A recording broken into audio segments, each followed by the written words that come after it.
All right, welcome to this podcast, Making Me Thirsty. This is episode 42. This episode, we're joined by Kathryn Kates. Kathryn's an actress who has been in dozens of on and off Broadway plays, over 70 TV shows and films. You've seen her as Judge Marlene Simons in Law and Order SVU, as Amy Kanter-Bloom in Orange is the New Black, as Esty, the lead in Small Miracles, opposite Judd Hirsch. You can see her in the upcoming Sopranos movie, The Many Saints of Newark. Of course, we love her from her two classic episodes of Seinfeld, The Dinner Party and The Rye, as the unforgettable counter person at the bakery. So thank you, Kathryn, for joining us. Pleasure to be here. Kathryn, welcome to the show. So thanks, guys.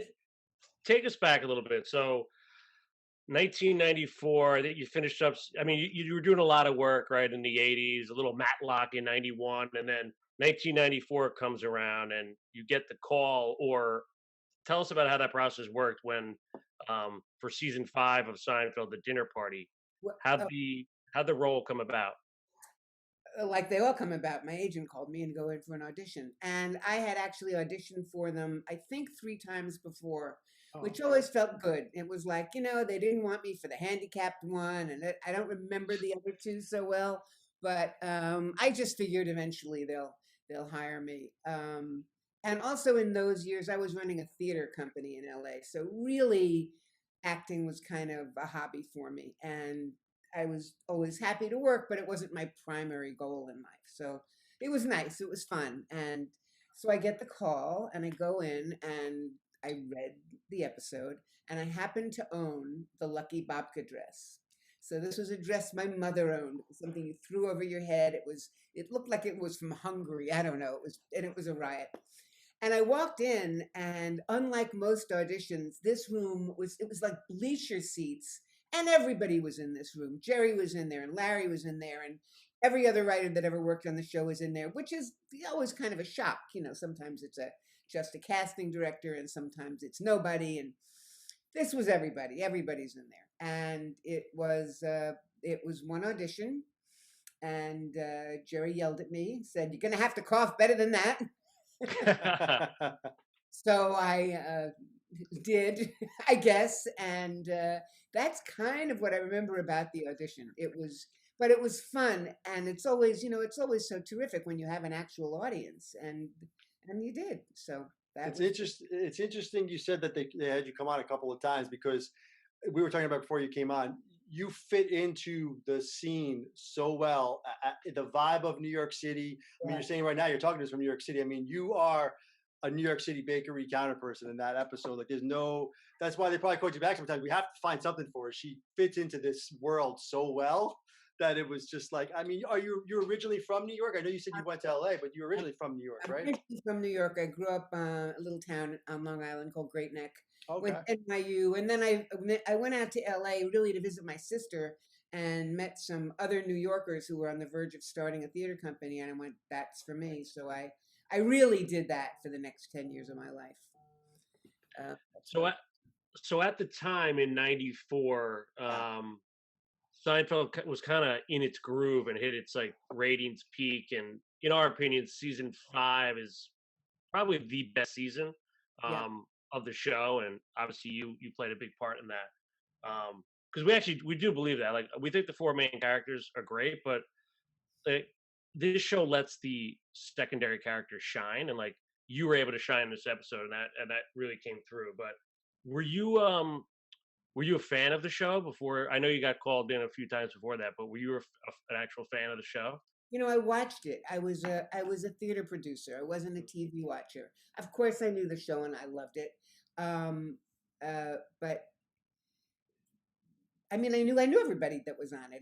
But it wasn't, it wasn't like it. I mean, I didn't follow it the way people followed all of those shows. Sure. I was just aware of it and I liked it. But you said something very interesting, which is unusual, because I did do a lot of sitcom. And on most sitcoms, they really didn't want you to be funny. They really wanted sort of their minimally talented cast to be funny. On this show, everybody was behind you. I mean, it was all of the guys, not only behind the scenes, but all of the actors. They were all for it. Everybody was helping everybody. they wanted you to be great, and it showed, and it really showed.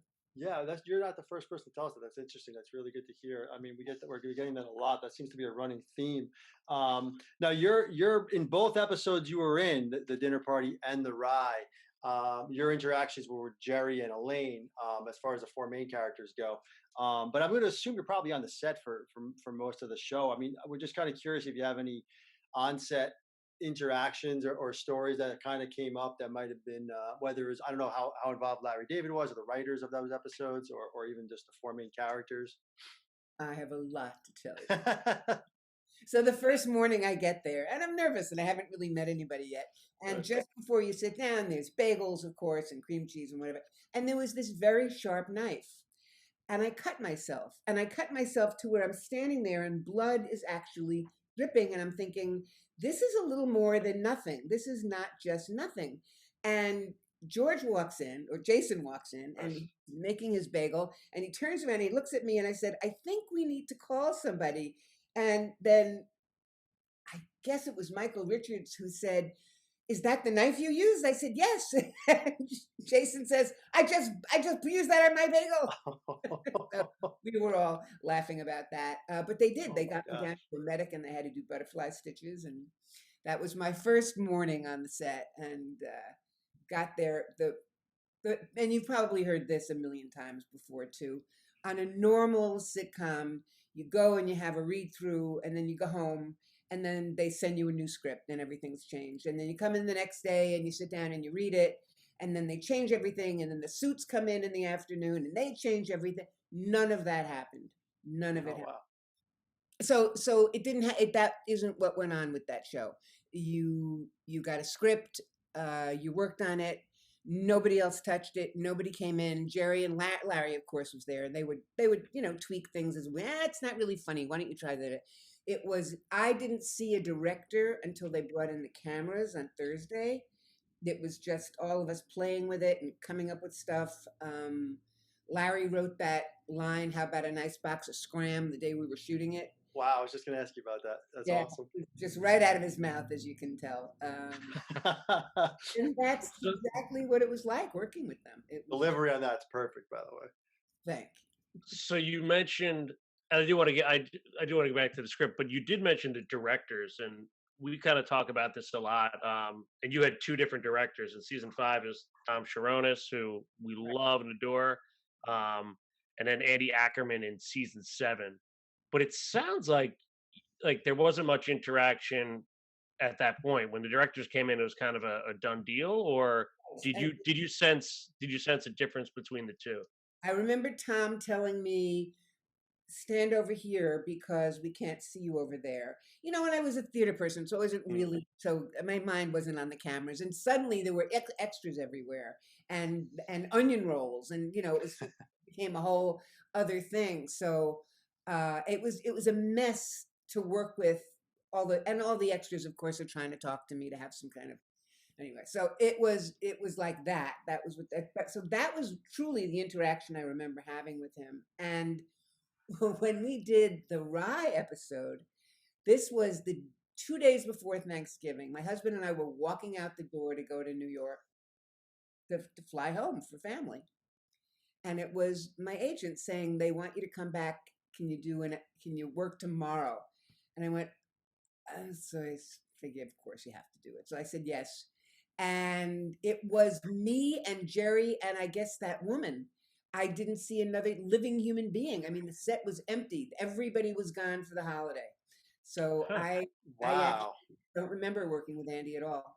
That's really amazing of you to just kind of go back just for that. We're going to ask how that came about, the second episode. I mean, I guess it's safe to say, it's going to be one of my questions. I'm going to assume then the dinner party is probably more of your favorite of the two episodes, if that's the case. Yeah, obviously. I mean, the Rye is up there. It's probably the best episode in season 7, and the dinner party is in our top 20 of all time. So you were definitely part of two classics.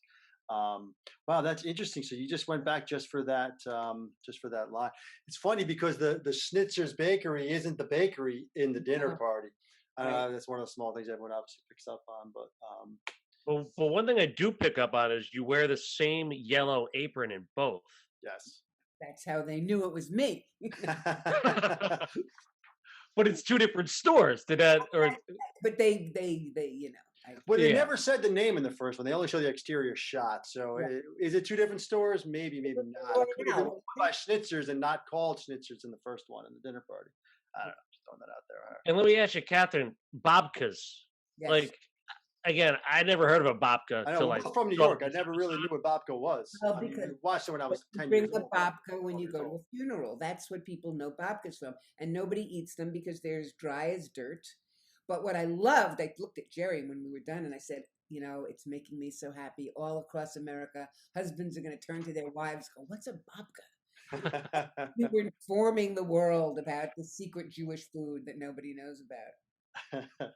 Well, another one I didn't hear about either was that same episode. He had a hair in his Farina. farina. Yeah, we talked about that when we reviewed that episode. I didn't know what a farina was either. I mean, that might be a generational thing, maybe. I don't know. I don't, It's like an oatmeal, right? Yeah, it's like oatmeal, right? It's a cereal. It's a, Yeah. but farina is, there was a song, Strong Wilhelmina eats her farina, ate your farina, cream farina. So yes, it was a 60s, 50s thing. Yeah. So did you mentioned you moved to LA, you know, and you ran a theater place in the 80s. Like did you know you said you knew everybody. Like did you have interact like Jason Alexander seemed to be a theater guy. Like did you know some of these main No, characters I beforehand? didn't. I had only seen Jason work, who's a fabulous theater actor. I didn't know. You know, I think Michael Richards was a stand-up, wasn't he? So I didn't really know Some him. of that. I think the Friday show was one of his big Julia ones. was not, you know, known to me as a. I knew people that worked like Vianne Cox is a wonderful actress who's worked on the show, and Vianne I knew from New York stuff. If they had New York actors that were working there, I'd run into them and go, oh yeah, you're here too. Well, I mean, the show is obviously we talked about it. It's New York, and this episode we were talking about is one of the bigger episodes where New York is a main character. I mean, in my mind, I mean, between the bakery, between the liquor store guy, and between the newsstand guy, who are all screwing the main characters throughout the whole show, which is also kind of funny because usually they're the four doing the screwing, and this one they couldn't get anything, you know, working for them. But the show was so New York, and they picked the perfect cast for each of those roles. And as you said, you know, they had called you in a few times, and it finally landed the perfect role for you. You were shooting the liquor store part of it. I remember somebody turned around and said, "Wait a minute! In New York City, you can't buy liquor in a store." And all of us had been away from New York for so long. We're going, "Yeah, right. Wait, no, because in New York, you don't buy liquor in a package store. You've got to be in a liquor store." Right. We've got licenses about it, you know, not unlike LA where you can go to Ralph's and pick up whatever you want. So it was a funny few minutes trying to figure out, wait a minute, does this work? And so that. We'd be remiss because we're huge Sopranos fans, obviously too. Is there anything you can legally tell us about the Many Saints of Newark? Yeah, I sure can. Yeah. No, I can tell you that my scene. I can tell you that my scene was day one. First up, it was the first scene they shot. Oh, and wow. It was kind of amazing. We didn't shoot in New Jersey. I think everything else shot in New Jersey. We shot in Brooklyn. And they were, I was thrilled. I got to tell you, I was really thrilled to be on that set. And I don't really know much. They didn't give me a script. I got my scene and worked with Nestor Alessandro and this beautiful girl whose name escapes me. She's Italian and like right from Italy. And they were the two people that I worked with, but everybody else was there. And David Chase is remarkably shy and retiring and sweet. Well, interesting. So they don't even let you know the rest of the script. They just give you your parts for your shooting day. Well, maybe bigger, more important actors got the script. I didn't. But it's funny, you mentioned David Chase and kind of these two iconic shows, right? Seinfeld and Sopranos. And like, you think of David Chase, you think of Larry David and kind of how they kind of have influenced or touched the show. Can you kind of touch on the experiences like with Larry and how that compared with David in the Saints of Newark? I can't compare that, but I can tell you that Larry David was absolutely I mean, I don't know what Jerry says about it, but he seemed to be the force behind the show. He seemed it was. I mean, it was the two of them, but Larry David, he was all through that episode. He played Saddam Hussein at the end. The voice, right? Right, Yeah. the English accent. Yeah, that accent. Yeah.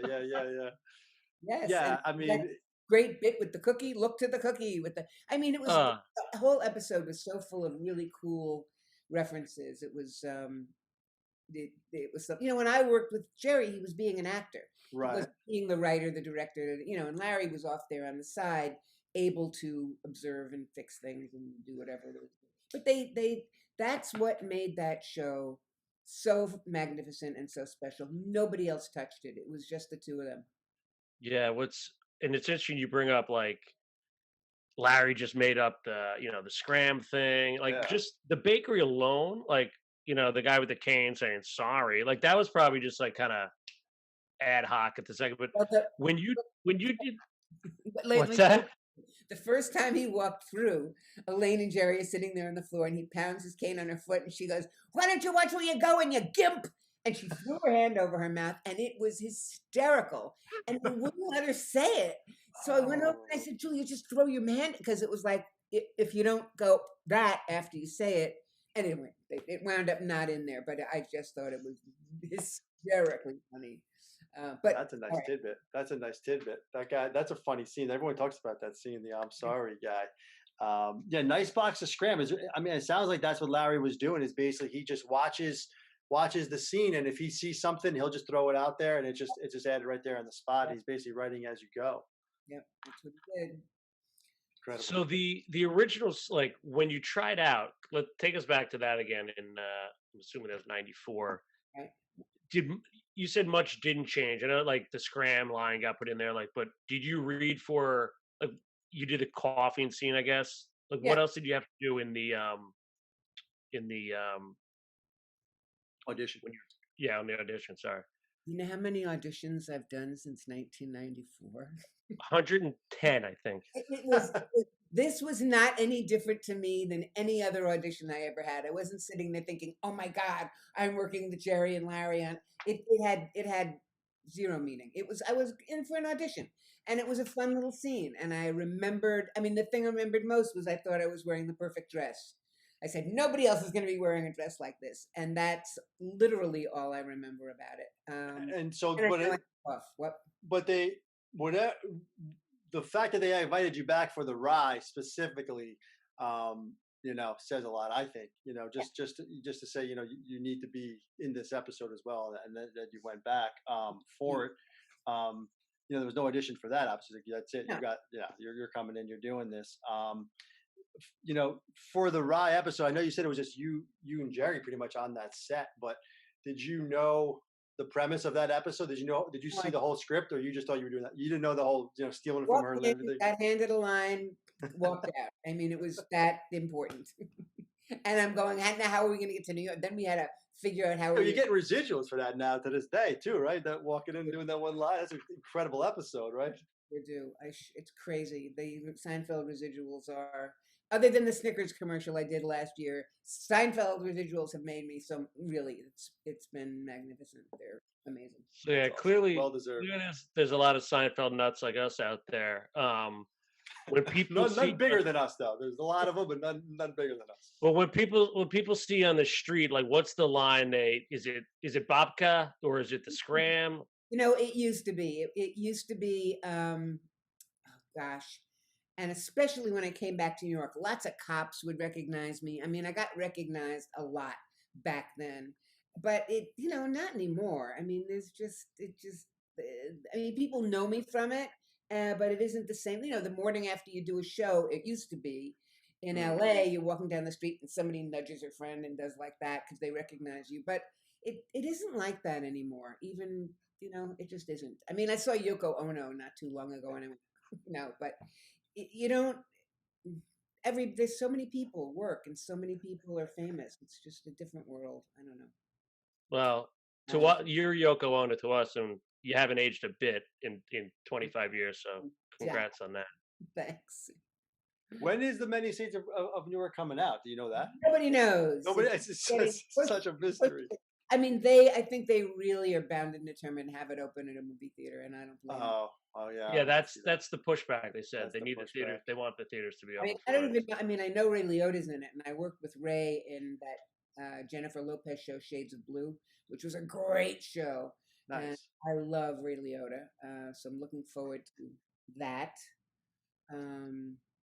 But So wait, but who do you play in this? Can you shed light on any of that or no? no, I own Angie DiCarlo. I own a beauty parlor. I don't know. It's not really. I'm not a major character in it. I am. I just there's just this little lovely scene, and I don't know what it's doing in the middle of the movie. I haven't got a clue. I really don't. That's incredible. Can't. That's incredible. So as far as the Benes States and anything else coming up? I mean, I know as this whole pandemic, you still been, doing projects throughout it, or was it a lot of stuff on hiatus? How's it? Luckily, I've been working. Where else can we find you? Law and Order. Marlene Well, yes. I just did another one. And what was really cool about that one was it was right after Ruth Bader Ginsburg died, and so we got collars for the judge, and I got to have 2 different beautiful collars for that show. Very cool. But no, I mean, I'm auditioning fairly frequently. Just Geico commercial list. There's stuff is happening, and a lot of it's not in the city. I had an audition for one of the CSIs that works in, I think, New Orleans, and I just went, you know what? I hadn't had my second shot yet.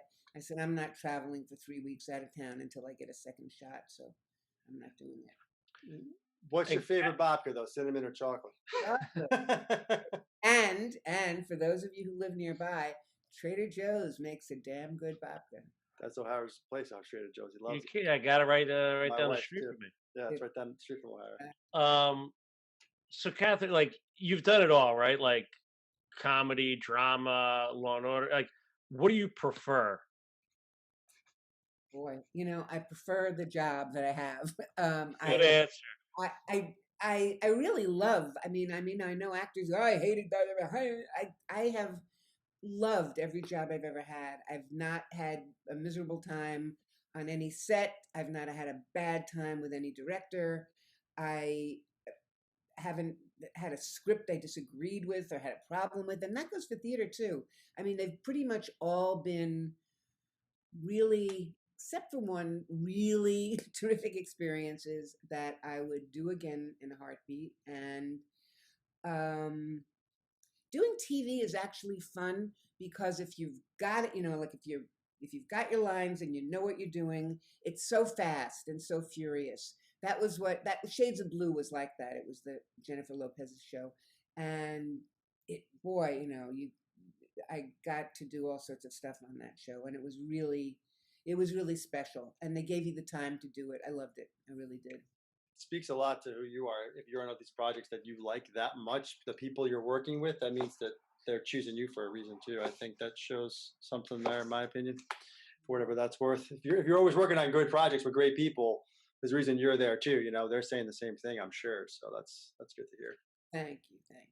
And it's funny in season 4 of Seinfeld, Jerry recreates the pilot, and he's the star of the show, and he's worried that he can't act. Like, how do you think he was as an actor? I think in the back of his head, he probably he wasn't as acclaimed as, of course, Julia, Jason Alexander, and Michael Richards for sure. But how do you think he held up when you saw him in person? I don't think he considered himself an actor. At least I hope he didn't. He was fun, and he was game, and he was smart, and he could maneuver himself around a set. But I don't think he held out any hope. I don't think he. I hope. I mean, I don't know.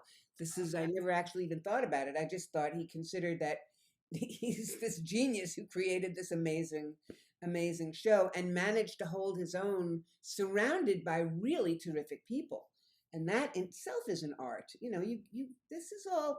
This stuff doesn't happen by accident. And good point. And to your point about letting it, and we keep saying, it sounds like you noticed it too, is letting the secondary character shine. He knew that. He knew to just, let me get out of the way and let this thing take off, which is, smart, obviously.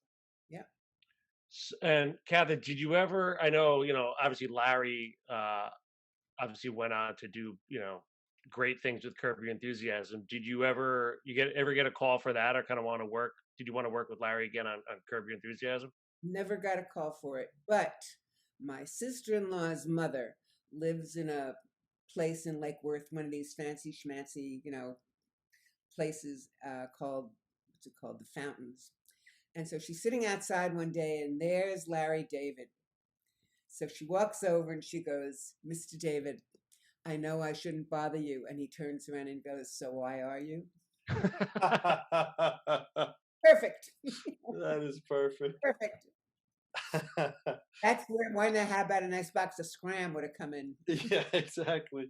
That's perfect. Good. Wow. Thank you so much for joining us, Kathryn. I know, we don't take up too much of your time, but we really appreciated this a lot. I mean, you gave us some great insights, and, we couldn't be happier. Thanks, you guys. You're funny. We're trying. Oh, and the final thing I'll tell you is they were trying to name the episode, and I wanted them to call it The Lesser Babka, but Oh, that's actually a good name. no, It's a really good name. Well, that's the thing. I mean, I think when people really think that good name, episode, like, They call it the Babka. it's Babka, Yeah, right? they call it the Babka. And actually, one more. The jacket, but there's already an episode called The Jacket, and that in an earlier season, because George wears the Gore-Tex jacket. But Babka is the great name. It's a perfect name. The Lesser Babka. That's so good. How many coughs did you like? How many cuts did it take to get the cough right? not many. I mean, today's day and age, with everything going on, forget about it with the cough. And It's like they hilarious. They didn't fool around with fancy. We just shot it. We shot it, and especially when you brought in that many extras and that much stuff, nobody was looking for perfection. It was just. So they hit it. They weren't looking for it, but they got They sure did. it. I agree. And I hate to say it, whenever I'm at a bakery and I hear 46, I look for you. Ahead. Kathryn, thanks so much. Thank you so much. We're pumped to see you. We're excited about. Wait. We're so excited about that as well. And good luck with everything SUV. And thank you so much. Next time you're in Piermont, I'll scream. Thank you, Kathryn. Have a great night. Thank you.